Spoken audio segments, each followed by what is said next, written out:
Friends అందరికీ నమస్కారం అండి. ఇప్పుడే అందిన వార్త, కాంగ్రెస్ సిట్టింగ్ ఎమ్మెల్యేపై కాల్పులు, తీవ్ర కోపంలో సీఎం అంటూ లేటెస్ట్ అప్డేట్ అయితే రావడం జరిగిందండి. ఆ వివరాలు ఏంటనేది వీడియో రూపంలో తెలుస్తాం. వీడియోను స్కిప్ చేయకుండా పూర్తిగా చూడండి. కంప్లీట్ ఇన్ఫర్మేషన్ అయితే అప్పుడే అర్థమవుతుంది.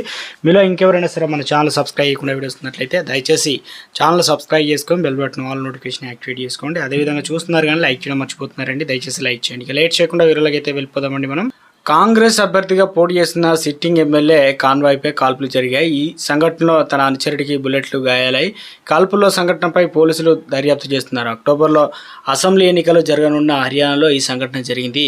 కల్కా నియోజకవర్గం సిట్టింగ్ కాంగ్రెస్ ఎమ్మెల్యే ప్రదీప్ చౌదరి ఆ పార్టీ అభ్యర్థి ఎన్నికల్లో పోటీ చేస్తున్నారు. శుక్రవారం సాయంత్రం ఇక పంచకుల కాన్వాయ్పై కాల్పులు అయితే జరిగాయి. గుర్తు తెలియని వ్యక్తులు జరిపిన కాల్పుల్లో ఆ ఎమ్మెల్యే అనుచరుడి గోల్డీకి 2 బుల్లెట్లు గాయాలయ్యాయి. ఇక ఆ సమాచారాన్ని తెలిసిన వెంటనే పోలీసులు సంఘటన స్థలానికి చేరుకున్నారు.